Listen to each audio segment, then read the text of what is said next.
The Central African Republic has just raised $9 billion in pledges. This is one of the poorest countries in the world, yet it now has a plan that could transform roads, electricity, farming, and digital access. Will this promise actually turn into real change? Let's watch and find out. Chapter 1. The $9 billion shockwave. Consider a country that is typically in the news for instability, coups, and poverty, yet suddenly announces $9 billion in pledges. That is exactly what happened this September when the Central African Republic stunned the world with massive commitments made at an investment roundtable in Casablanca. To put that in perspective, CAR's entire GDP is only around $2.5 billion per year. That means these pledges are nearly 4 times the size of the entire economy. Analysts are calling it a shockwave because if even half of that money materializes, the country's development path could change completely. However, it is important to remember that a pledge is not the same as money in the bank. It is a promise, a show of intent, and sometimes even just a political gesture. Investors might pull back, governments might delay, and some projects may never break ground. That is why the world is watching closely, to see how much of this $9 billion dream can actually turn into real, concrete action. Chapter 2. What this plan is really about. So, what's behind these headlines? This isn't just a cash grab. The $9 billion is tied to the Central African Republic's National Development Plan, which runs from 2024 to 2028. Think of it as the government's master playbook to rewrite the country's story. The plan lays out 58 big projects. We're not talking about random ideas, these are carefully picked priorities. Roads, power plants, farming infrastructure, and digital transformation all feature heavily. Basically, it's the backbone of what the government hopes will take the country out of survival mode and put it on the path to long-term stability. And the government isn't just looking at donors for handouts. They want partnerships, investments, and actual projects on the ground. For example, digital growth is high on the list, which makes sense, because even though CAR struggles with basic infrastructure, mobile banking and crypto adoption have been surprisingly popular among its young population. But development plans are nothing new. Many African nations have them, and many of those plans gather dust on shelves. The difference this time is the scale of the pledges and the fact that CAR is trying to present itself not just as a place of problems, but as a place of opportunities. Whether investors believe that story is the billion-dollar question. Chapter 3. Who's investing in CAR? Now you might be wondering, who exactly is backing all of this? Well, the pledges came from a mix of governments, multilateral banks, and private investors.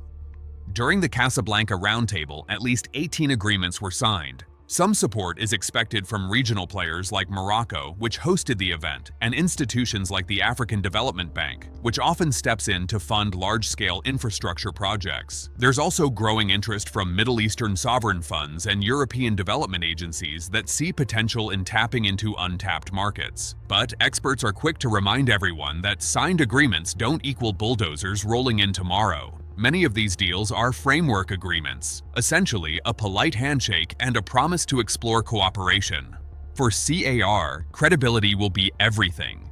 Investors need to feel their money is safe and that the projects will actually deliver returns, whether those are financial or social. Given the country's history of instability, that's not an easy sell. But the very fact that billions in pledges were announced shows that at least some partners are willing to take the gamble. Chapter 4. The Lifelines of CAR.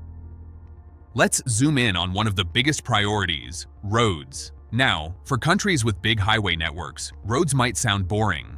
But in the Central African Republic, roads are literally lifelines. This is a landlocked nation with very few paved highways. During rainy seasons, dirt tracks wash away, isolating entire communities for weeks. Think about what that means. Farmers can't get their crops to markets, traders can't move goods between towns, and humanitarian aid often struggles to reach remote villages. Without roads, the economy is basically chained down. The National Development Plan puts road construction right at the heart of its vision. New highways and bridges could connect farming regions to urban centers, lower the cost of food, and even allow the country to trade more effectively with its neighbors. Think of fresh produce reaching markets instead of rotting in fields, or traders cutting their travel time by days instead of weeks. That's the kind of transformation roads could bring. Of course, the challenge is cost and durability. Building roads in a tropical climate with heavy rainfall isn't cheap.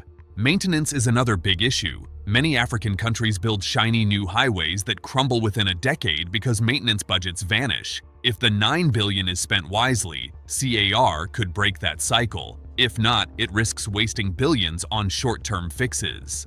Chapter 5. Powering up the nation. Now let's talk about electricity, or more accurately, the lack of it. Today, most people in the Central African Republic live without reliable access to power. Think of trying to run a business, a hospital, or even a school when the lights go out every few hours. For many, that's daily reality. The plan includes major hydroelectric and solar projects designed to expand the national grid. And that's huge, because when you bring electricity, you don't just light homes, you ignite opportunities. Small businesses can operate machinery, shops can stay open after dark, students can study at night, and hospitals can refrigerate medicine and power life-saving equipment. Think about rural areas. With solar mini-grids, villages that were once cut off could suddenly leap into the modern age. Think about a farmer using an electric pump to irrigate crops or a clinic running on solar power to deliver babies safely at night. That's the level of impact reliable electricity can create. But again, the catch is delivery. Will investors commit to building these plants? Will the projects be managed transparently? Because electricity in CAR isn't just about infrastructure, it's about trust. If people see promises broken, confidence in the entire national development plan could collapse.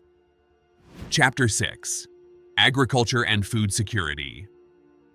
When you think of the Central African Republic, agriculture might not be the first thing that comes to mind. Yet the country sits on some of the most fertile land in Central Africa. The problem is that much of this land has never been fully utilized. Farmers often rely on outdated tools, face poor irrigation, and struggle to get their crops to market. The new National Development Plan aims to change that. Investments are planned for the agro-industry, food processing, and modern irrigation systems. Think about local farmers not only producing enough to feed their own communities, but also generating a surplus to sell across borders. That means more jobs, more income, and less dependence on expensive imports. If this vision succeeds, CAR could move from struggling with food insecurity to becoming a regional food provider. But the big question remains, will the money be spent wisely, and will farmers get the support they need to make this vision a reality? Chapter 7. Digital Growth and Human Capital. Now let's talk about farms to fiber optics. Alongside roads and power plants, the plan places strong emphasis on people. In today's world, that means investing in digital growth and education. The plan includes projects to improve telecommunications, expand internet access, and provide vocational training. For a country where the majority of the population is young, this could be a game changer. Think rural youth suddenly connected to global markets, learning coding, trading online, or building businesses that reach far beyond their villages. It's not just about laying internet cables, it's about building skills. Vocational training could give thousands of young people the knowledge they need to succeed in fields like construction, IT, healthcare, and energy. In short, the plan doesn't just aim to build infrastructure, it aims to build the human capital necessary to maintain and grow that infrastructure for years to come. Chapter 8. Challenges on the road ahead. But let's not sugarcoat things. $9 billion in pledges sounds enormous, yet pledges do not automatically turn into reality. The Central African Republic still faces political instability, recurring violence, and weak institutions. Corruption could derail progress, security risks could scare away investors, and fragile governance means every project has to overcome major hurdles to get off the ground. Still, even partial success could be transformative. If roads are built, if electricity expands, if farmers get irrigation, and if young people gain digital access, CAR's story could shift from survival to growth. The next 4 years will show whether this ambitious plan becomes history in the making or another missed opportunity. Do you think this money will actually reach the ground, or will it remain just promises on paper? And if even half of it comes through, which sector, roads, energy, farming, or digital growth, do you think could change the country the most? Comment below, and don't forget to like, subscribe, and hit the bell for more of the latest global news.